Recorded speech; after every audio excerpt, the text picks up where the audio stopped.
Great. Hello, everyone. Welcome to the MIT Mobility Forum. I'm Jinhua Zhao, Professor of Cities and Transportation. Today, we have our session 159. We have Professor Adam Millard-Ball join us, talking about beyond Copenhagen, unlocking global potential in walking and cycling. Whenever we talk about walking cycling, we talk about Copenhagen, right? Everybody try to quote that, try to use that as the best model, which is indeed a brilliant example there. But not all cities can learn from Copenhagen. And also, the global success story is much broader than Copenhagen. There are many other cities that achieve a high level walking and cycling that may be closer to your specific city and town that you can learn from. So for too long, understand these global differences is very difficult. The scarce and fragmented data, particularly data regarding walking and cycling in the global south. Today, really have the pleasure to have Professor Adam Millard-Ball join us, give a talk about his study using a globally consistent data set of more than 11,000 cities. We'll discuss the global leaders in walking and cycling, explore the factors driving their success, what's the recipe here, and detail the great potential for reduction in emission and the massive health benefit. Right. Before I pass the floor to Adam, I do want to do a 2 warm-up exercise, just to get a flavor of who's here in the audience. I'll start with the first poll, simply asking, how many bicycles do you have in your household?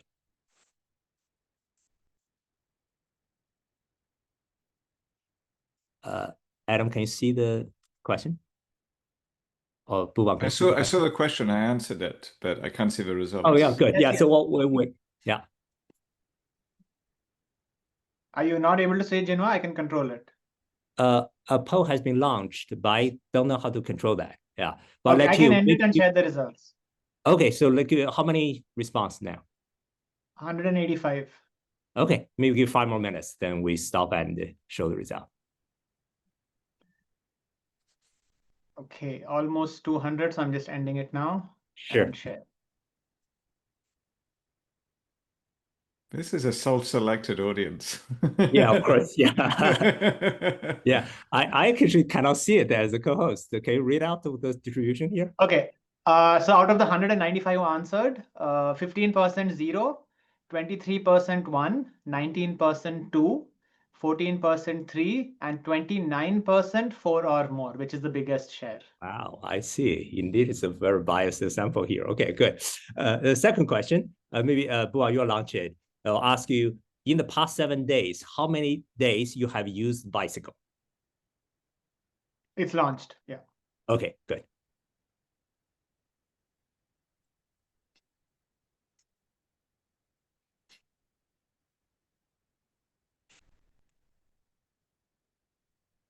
Okay. We've crossed 200, so I should end it. Sure. So that the end is the same for both. Yeah. And here are the results. Not as encouraging as the last one. So how many days have you used your bike in the past 7 days? 0 is half of the crowd. So half of the 50% have not used it. 11% 1, 6% 2, 6% 3, 6% 4, 5% 5, 5% 6, and 9% 7. I see. Okay, good. Still way higher than the average bicycle share. That, yeah. So Adam, before you formally start, let me in 30 seconds give people the take-home message of your talk. Great. Well, thanks to be here and join you all. And the takeaway I want to share is that walking and cycling don't just matter for individual cities, but at scale, this makes a big dent in the challenge of global climate change. The second point I wanted to take away, and it was really responding to your questions, is that biking gets more press, but walking actually matters more. And there's many more people who walk, and it has much greater climate impacts. And then, as you mentioned at the start, there's lots of alternatives to Copenhagen. Copenhagen's great, but so is Amsterdam, but there's many other examples. So Yeah. shall I start? Yeah, Did you please, the have more floor to is say? yours. Yeah, go ahead. Okay, thank you. Yeah. And I want to stress that this is joint work with Monisha Reginald, who's at MBTA in Boston now, Yasmina Greco at ICLEI, and Christopher Bean and Willen Ng at Google. So I'd like to start with a puzzle. We see these vast differences in walking and cycling rates around the world. So we have somewhere like Basel in Switzerland that has about 7 times as many bike trips as Luxembourg, which similar income, similar geographic constraints, lots of bankers in both places. And for walking as well, we see kind of really vast differences around the world. Somewhere like Lima in Peru has about 3 times as the walk mode share as Ciudad Juarez. And so these are some of the questions I want to talk to you with today. So who are the global walking and cycling leaders, and what explains their success? And then finally, what does this mean in terms of scalability? So let me start with a question for you. And if you can put it in the chat, what would you rate as the best city for walking or cycling in the world?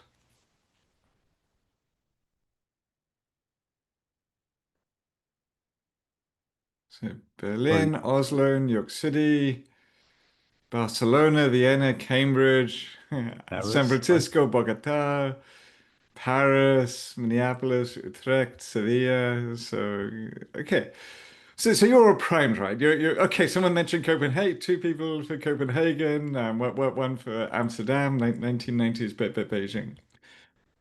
So if you mentioned Amsterdam, you're actually in very good company. This is a lovely cartoon from XKCD talking about how to solve transport problems, which is a head scratcher, right? But we have this traffic problems and we need more parking.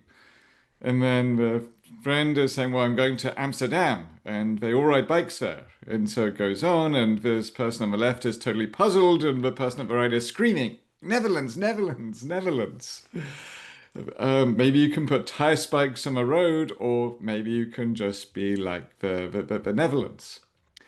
And there's this kind of cottage industry, right, of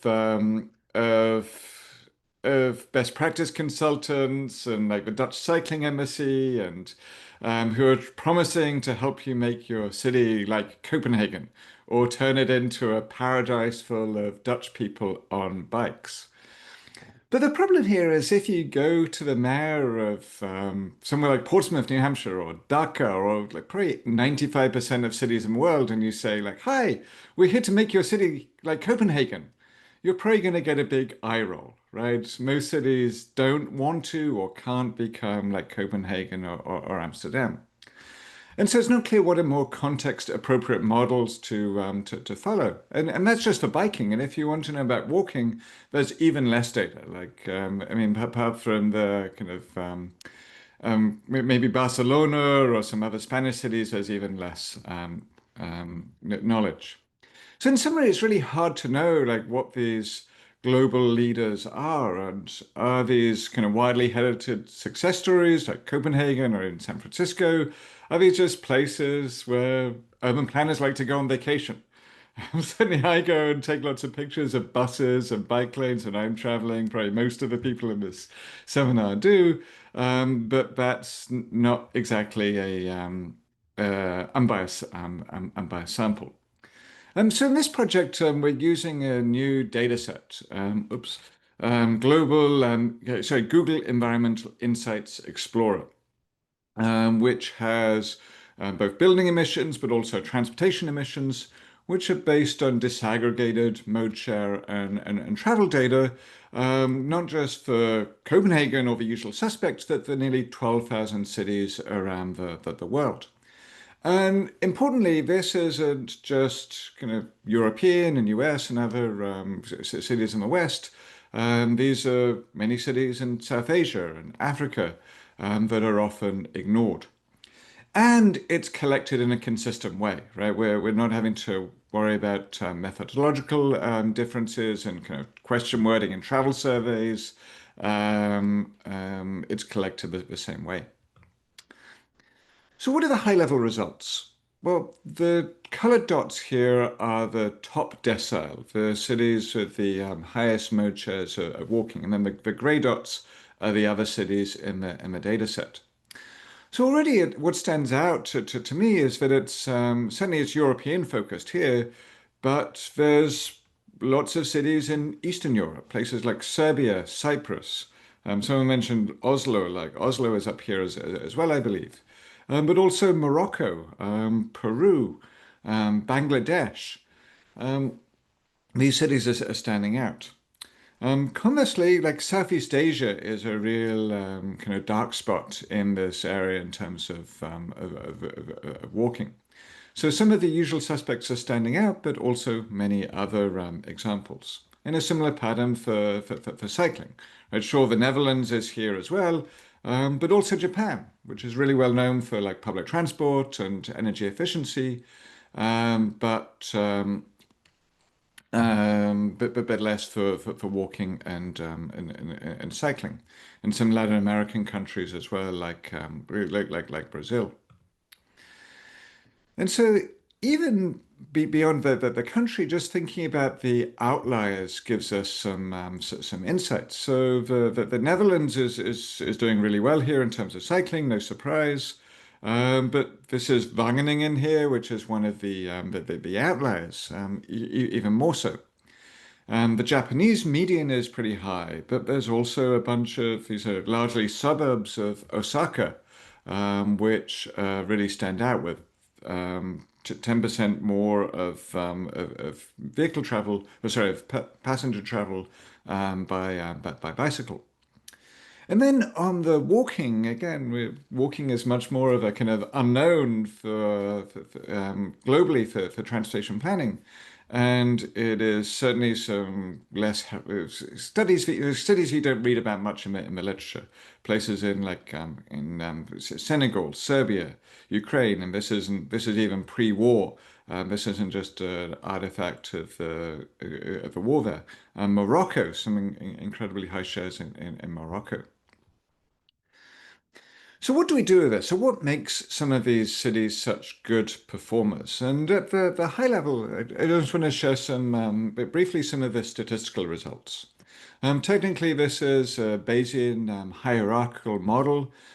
So for each city, the share of walking and cycling trips is a function of national factors such as gasoline prices, GDP per capita, but also city level factors. Such as bicycle lanes, density, climate, street connectivity, and so on. And importantly, the effect of all these can vary by countries. This is why the country level variables, we have a single point, but for each country has a separate coefficient on all of these variables. So for some, you can see the like density for walking, the effect varies quite a lot. So what do we take away? Well, density has the largest impact, at least of these city level variables, which I'll focus on. And certainly that's the case in almost every country, but even more so in high income places. These are the marginal effects in just a few examples. So you see that Germany, Japan, the US, the impact of density is far greater than in places, for example, India and Nigeria, both for walking and for cycling. And perhaps one interpretation is if you move from cities where most people are walking and cycling out of economic necessity or lack of ability to afford a car, as you move to a situation whereas in most German cities, people have more choices, the impact of urban form becomes much more important. Other findings. Certainly infrastructure is good for cycling, increases cycling mode share, but also more surprisingly for walking. And we interpret that as that bike lanes are proxying for broader questions of street design. So safe crossings, presence of sidewalks, and so on. Slope, perhaps unsurprisingly, has a large impact on cycling. Flat cities are good for biking.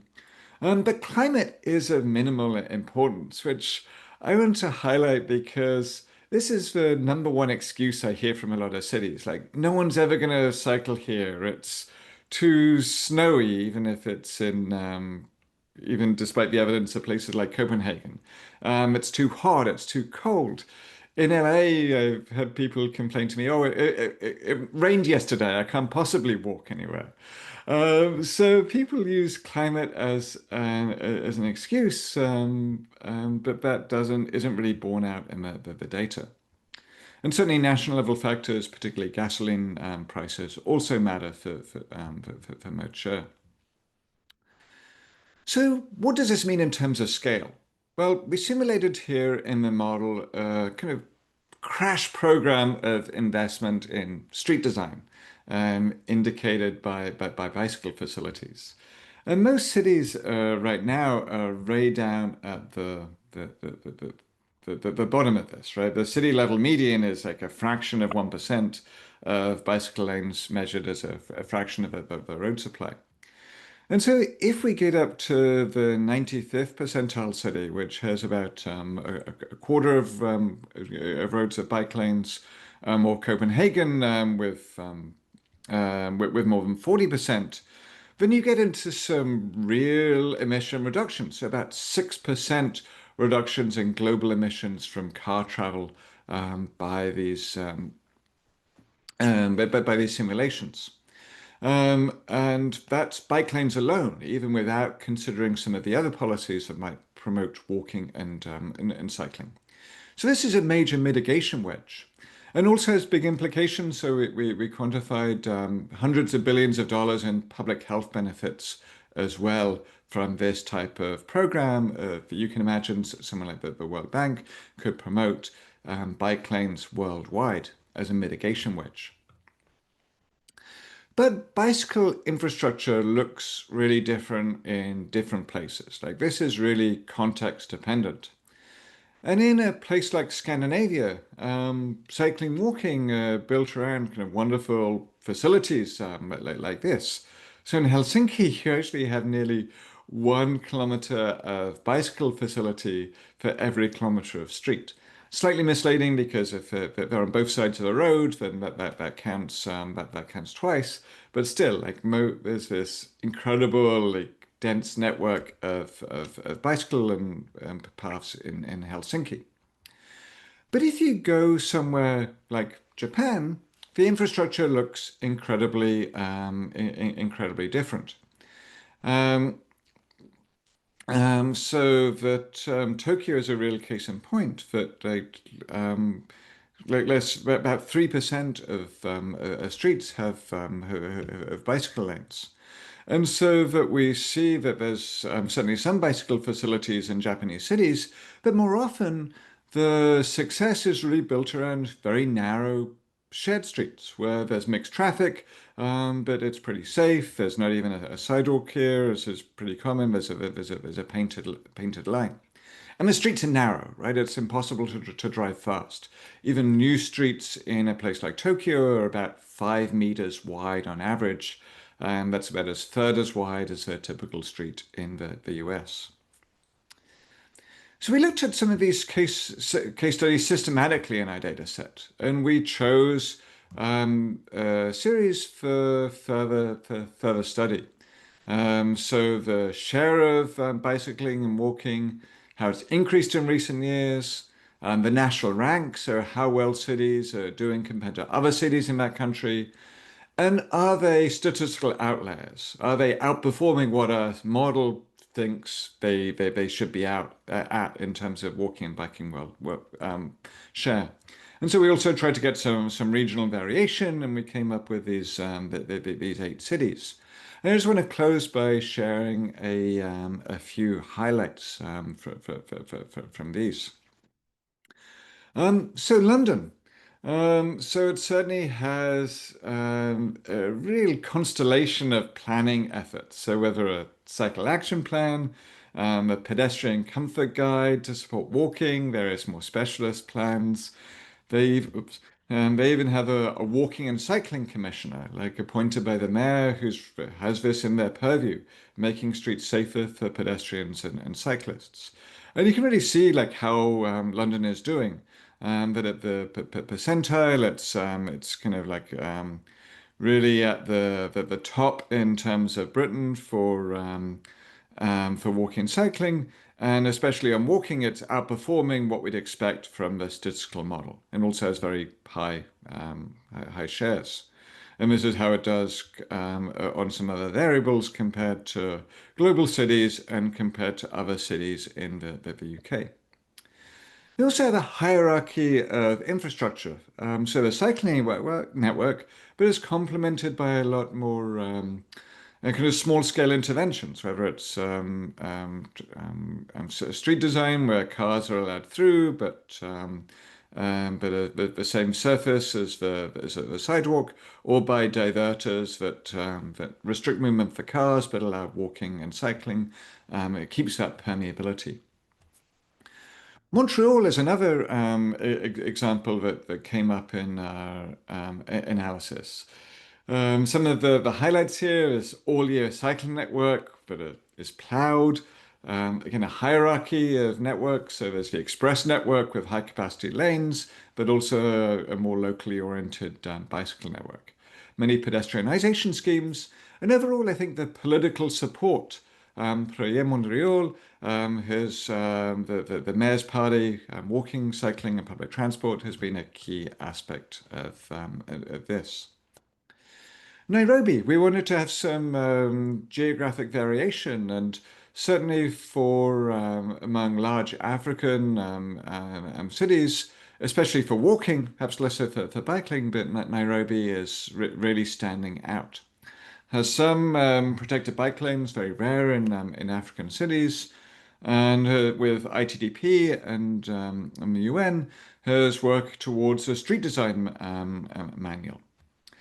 Part of this, of course, is through necessity. Travelers have few other choices, but there's been some great redesigns of streets like Mama Ngina Street in the center of Nairobi. You can see the physical separation of pedestrians and cars prevents a common scourge of things like sidewalk parking.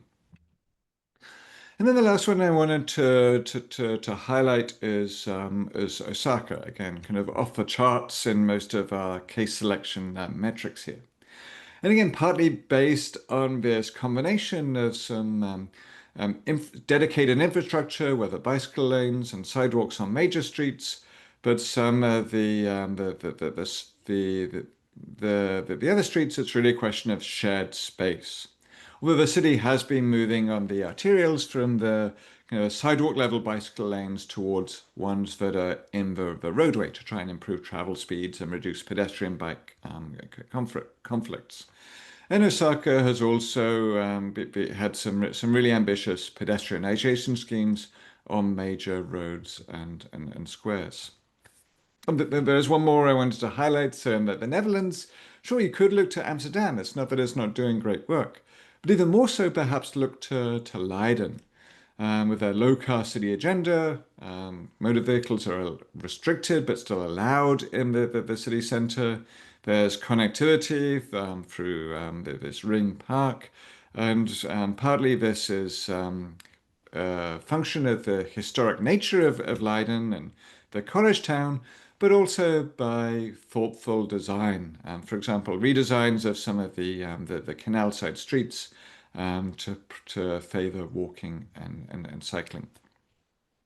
So I'm going to leave it here that really a challenge to go beyond Copenhagen. Again, not that Copenhagen doesn't have a lot of incredibly valuable lessons, but it's not the only one. Right? There's cities with high walking and cycling rates found around the world. Bicycling attracts more attention, that more people walk, and it's more consequential for travel and for the global climate. And there's policies that work, not just in the kind of US and European cities where there's lots of research, but everywhere. Cities can increase walking and cycling in the short term, with street design, and in the long term through urban form. And together, this can make a measurable dent in the global climate challenge. If you want to know more, there's a kind of policy-oriented report, and then the academic article. You can find them at this link here, or on my own website here at Millard-Ball its.ucla.edu. So thank you. I see a lot of activity in the chat, and I have not been able to yeah, no worry about it. Yeah, to follow, but I'm looking forward to the discussion and the questions. Indeed. Yeah, thank you so much, Adam. Before I start the dialogue, I want to invite actually Professor Kai Axelsen, who actually was at the forum giving a talk on e-bike cities. So I want to invite Kai to give a 2-minute remark. Kai, please. Thank you. Thanks for the invitation. A great talk, great data set. Raises obviously enormous number of further questions, because one issue which we always tend to forget is that cyclists generally are not earlier car drivers. They might be public transport users, they might be walkers. So to really get people out of cars, we might have to do more than the policies you highlighted, which are obviously very important. It's really impressive to see them from around the world. But I think to really solve the problem, we really have to get people out of cars. And we have to do more on that. That was the whole idea of one project, which I have been presenting, and it was mentioned, the e-bike city project. And I think this is the next step which we have to do. I think your work sets the foundation for a data analysis across the world, but then we have to take the next step. How do we get people out of their cars? Good. Thank you, Kai. Adam, do you want to have a quick remark, or yeah, go ahead if you like to. Yeah. I absolutely, and I wasn't sure if that was a question or a statement, and I'd agree with the statement. Although they're linked, right? And in most cities, the street right of way is an incredibly scarce resource, and so it's hard to do anything to promote walking and cycling without, whether by design or as a byproduct, to restrict space for private cars, whether that's removing parking on the street, or whether it's taking lanes away. And I think that's the challenge we've seen, where many kind of walking and cycling schemes are kind of like have mixed success or are kind of half-hearted, because they do this is some work in progress, that planners happy to do the easy options, where no one really gets upset if you strike a bike lane, as long as you're not taking anyone's parking or a travel lane away. But then we have this incomplete network in many cases, right? That it ignores the difficult parts, where the right-of-way narrows, or where there's trade-offs to be made. And those are the more consequential, perhaps,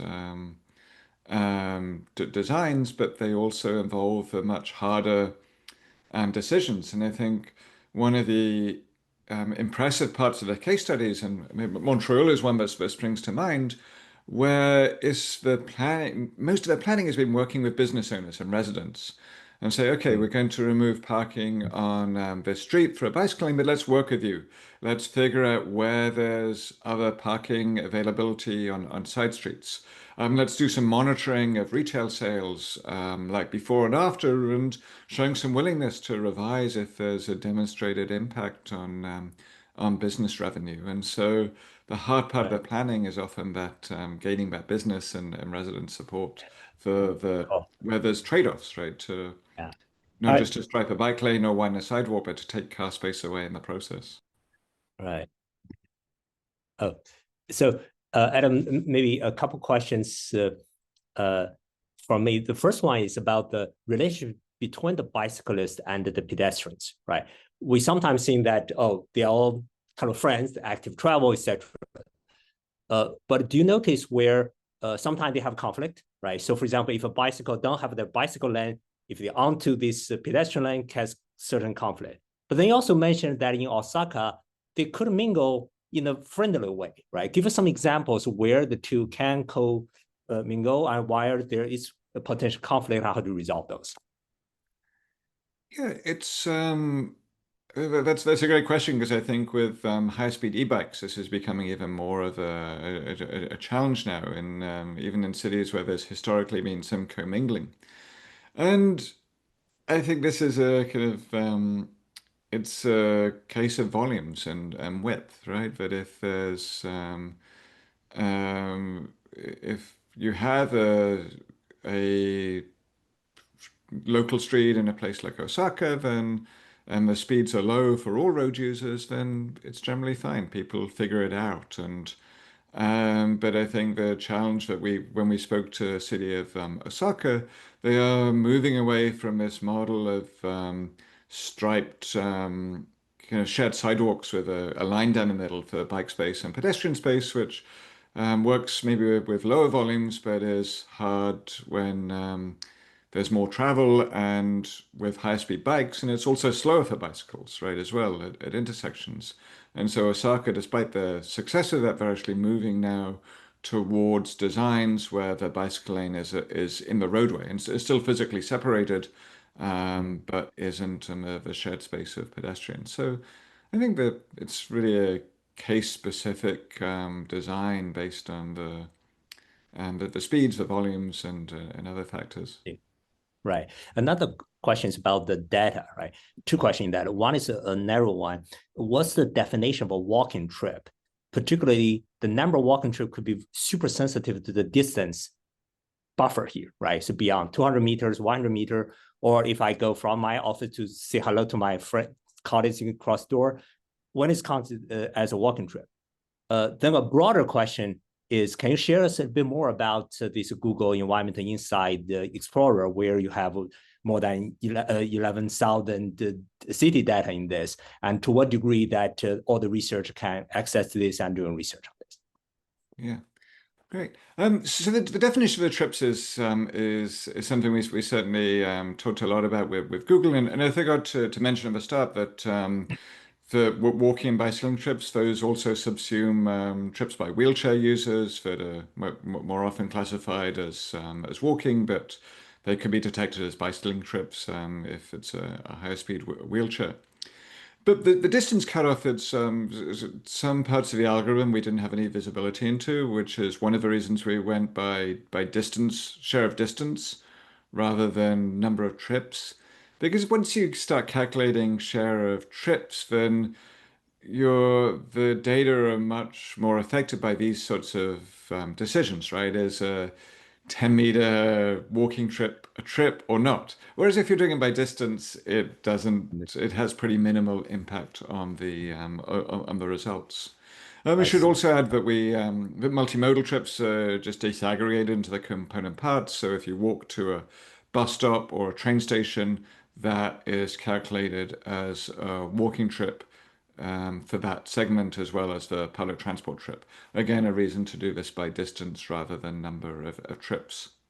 Nice.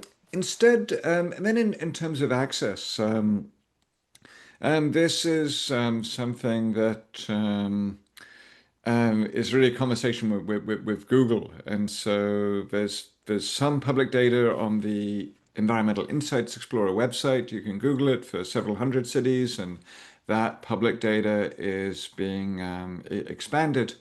But for access to the full data set, there was a period where we had to work with like data licensing agreements and so on. So that's a much longer process.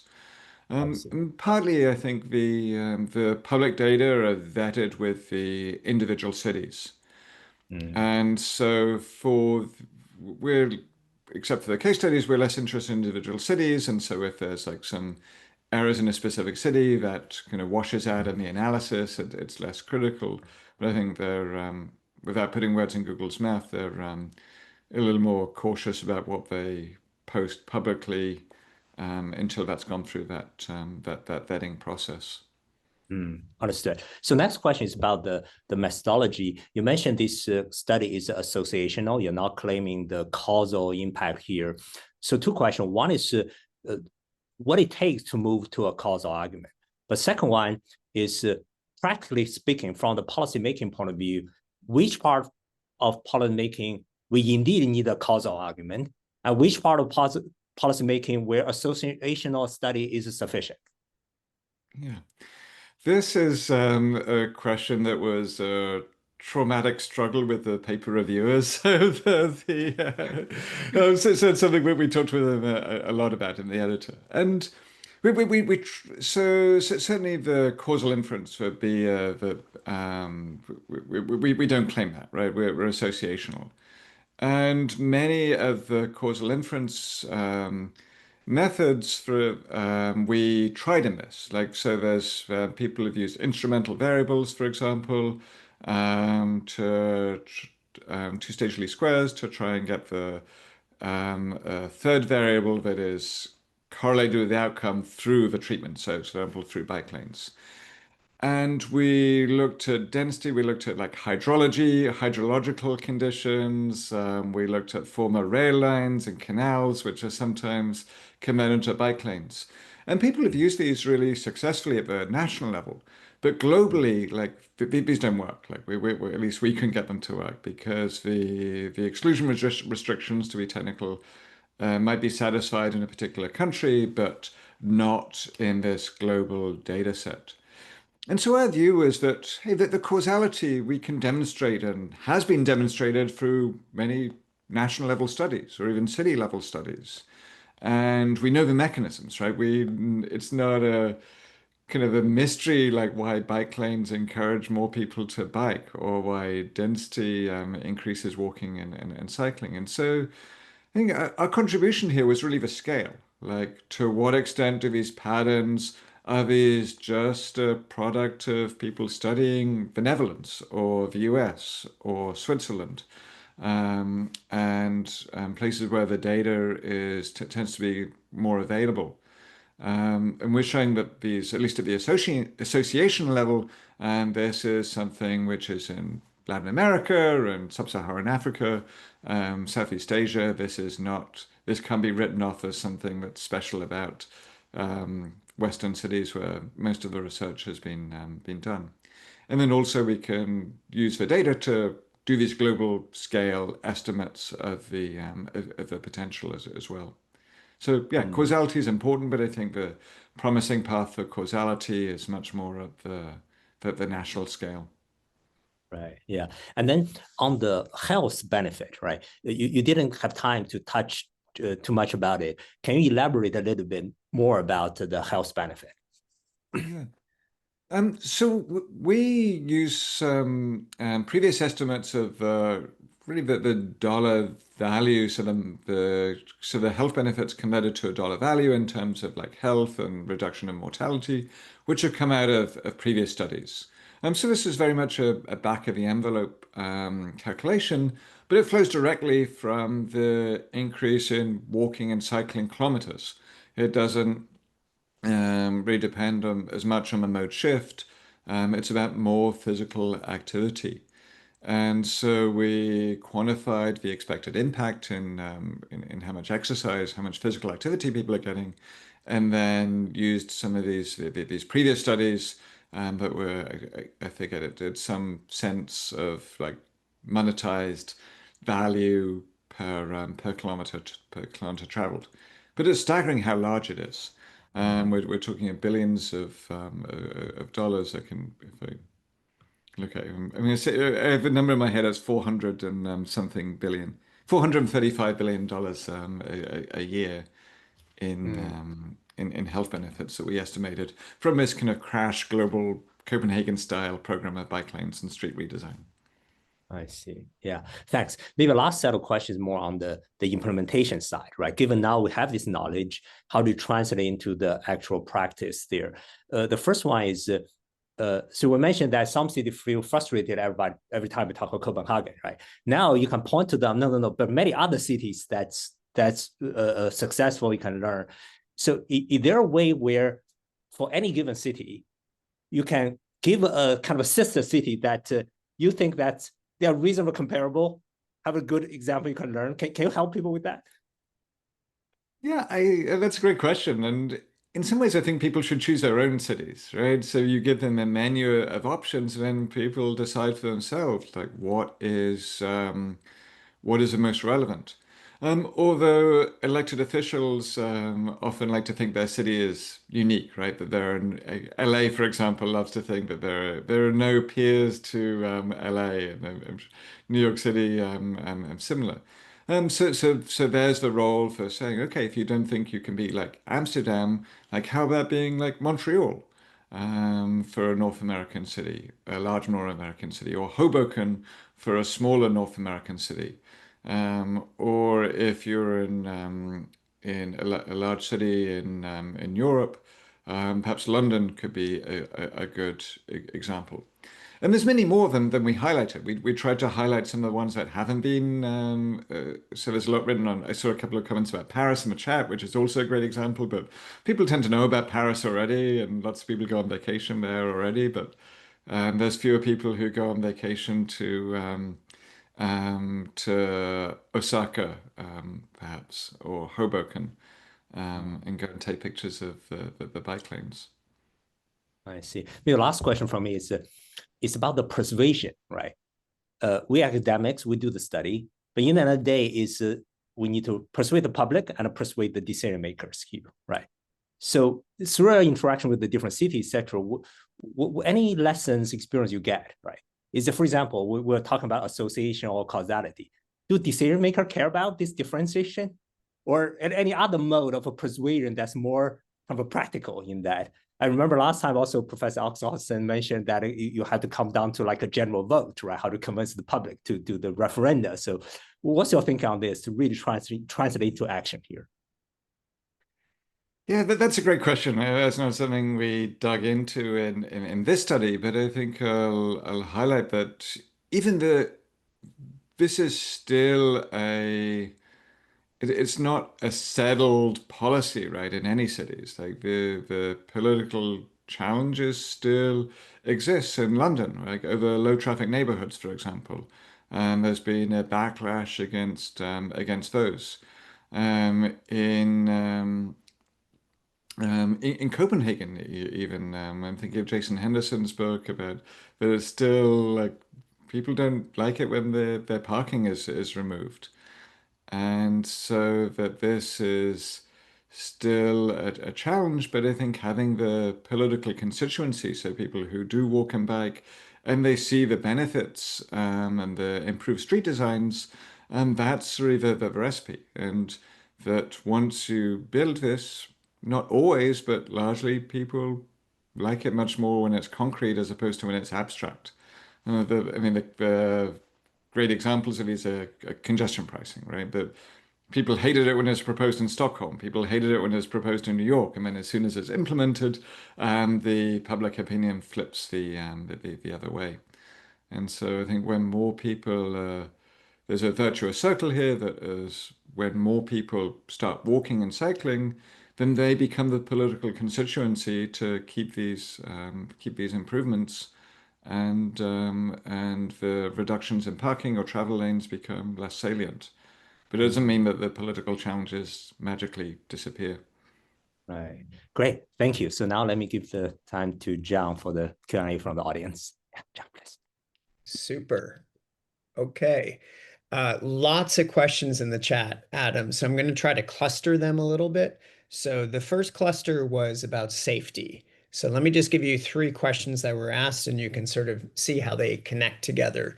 So Lynn Hulse asked, what impact is bike crime, like theft and robbery when it involves a violent attack, having on bike ownership? Speaking from the UK, where such crime is unfortunately not a rare occurrence. Are other countries safer in this respect?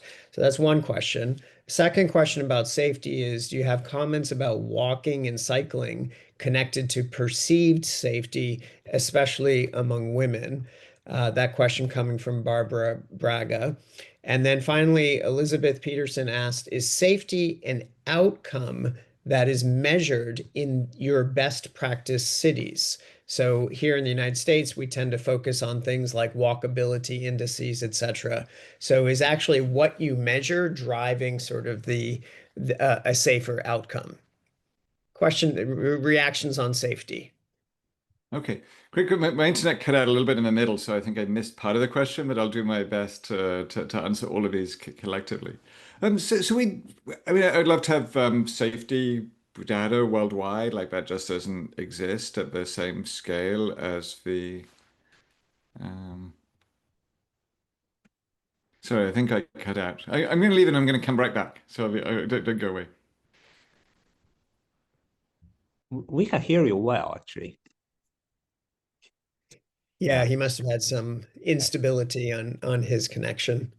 I see. I see Chris Ziegler's had a comment in the chat saying there's a great case study from Cambridge. I don't know, Chris, you are here or not? Convenient for you to speak out. I am here. I thank you for highlighting my comment. I just think it's an interesting case study to your question, Jean-Marc, because the role of public advocates in influencing city council elections, which have actually been fundamental in essentially codifying bicycle priority. I'm not making a judgment on whether that's right or wrong, but that is an important case. Since you also brought it up, I think it's very the other aspect on the chat that's been quite interesting to me has been the challenges in now regulating the differential speeds across types of two-wheelers, e-bikes, and human-powered bicycles. And this, in the US context, which is the one I'm most familiar with, I'm very fearful is going to end up becoming tragic, and then ex post legislation and other approaches that are going to be very difficult for us to handle. I'm not, as a regular cyclist, I don't know where this will go, but it is a little increasingly concerning because of the cyclists and inexperience of some of the cyclists on the e-bikes, in my opinion. Yeah, that's right. The heterogeneity among cyclists is huge. Even before we talk about e-bikes, there are these street warriors can battle the traffic versus the one who only dare to ride in the garden here, right? Adding e-bike could really even extend that range even further. Right. Let's see. Right. Okay, I'm sorry I had to drop out. Okay, great. Yeah, so I do that. Perfect. Yeah, great. Yeah, so just on the safety, so yeah, we don't have the data on crashes for individual city, or let alone bike theft or so on, which again, but there's some great work at the city level. But what we did find from our case studies is that the successful cities, they aren't pushing walking and biking like as a climate change policy in most cases. This is a safety, this is quality of life. And so the safety is kind of pushing the infrastructure, which then creates this virtuous circle rather than the other way around. And that's true for the infrastructure, but I think you can make the same case, right, for personal safety, particularly for women and non-binary people walking around at night. Okay, super. So a second question, more about, I guess, behavior.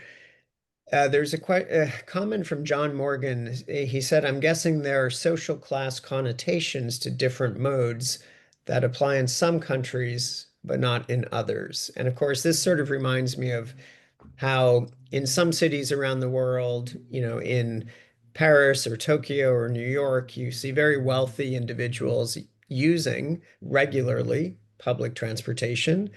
And in other cities, you may not. It may be viewed as more something that, the wealthy individuals stay away from. Do you just any sort of reflections on this question of sort of social class, or how it potentially affects the use of cycling and walking among these cities? Yeah, so again, our evidence here is indirect. And I think the most kind of telling data point is that the impact of policies like urban form is much greater in higher income places.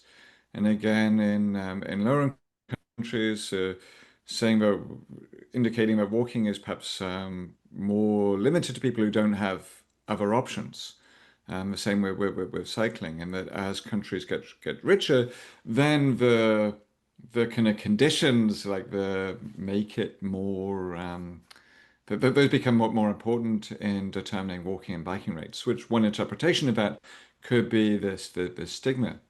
And I think the cities that also in our case studies, the cities that have had success have been those that have really invested in the public realm. I mean, Buenos Aires, for example, is a great example of their pedestrianization. This is, and look at this, and nothing about this screams like pedestrians are second-class citizens. This is like really kind of top quality, like urban design, and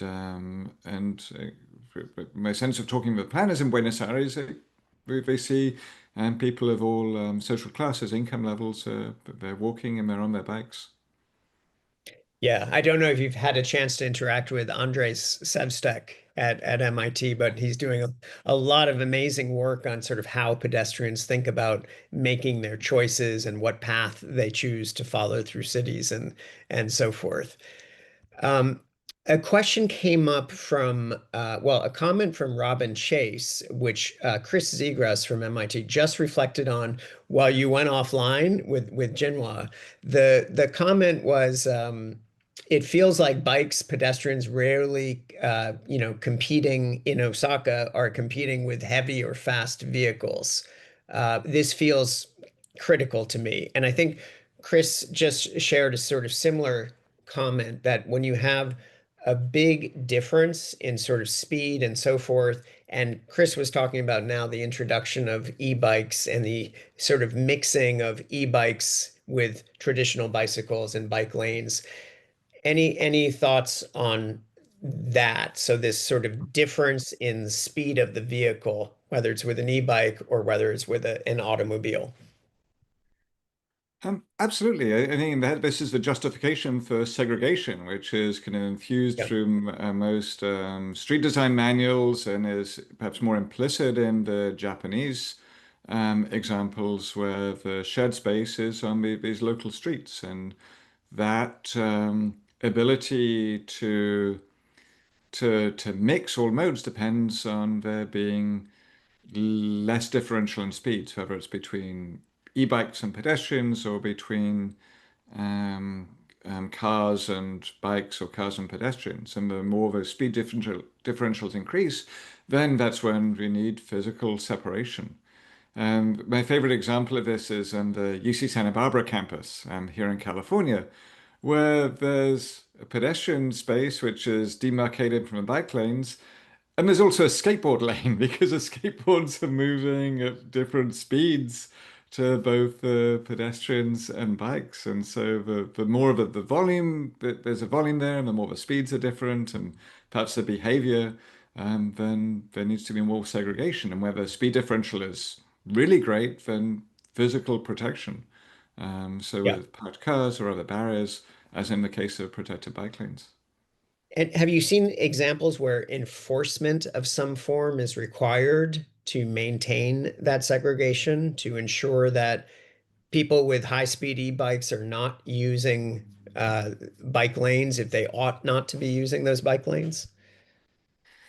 I have not seen that, and I think this is pretty new, right? And we're still grappling with this this move from bicyclists moving at like maybe 10 to 12 miles an hour to like 20 miles an hour. But I think that the biggest challenge is with pedestrians, right? It's not that a 12-mile-an-hour bike can coexist more easily with a 20-mile-an-hour bike than a 20-mile-an-hour bike with a pedestrian. But I think that the social norms are important. People scream at each other, like where I've seen on like multi-use paths. And so to some extent, the social norms, but also if there's a wide enough space and it's attractive, then people use it, right? So there's no reason we see bikes on sidewalks because there's no bike lane on the street. Like we see bikes in the pedestrian side of the path because it's too narrow. And so designing the infrastructure to make the segregation self-enforcing, I think, is going to be much more productive than having a fleet of like law enforcement who's yelling or giving bike tickets for being on the wrong side of the path. Exactly. To Kai's comment about getting people out of cars. So Amir Brudner made the comment, I think the London congestion charge played a role in mode shift. I believe it affected both user behavior and the focus of planners and policymakers. Jinhua mentioned congestion charging, but do you want to just build on that a little bit? Yeah, I think it comes back to Kai's point, right? That there's the carrots and the sticks, and for walking and biking mode share, they're more effective if they're used in concert.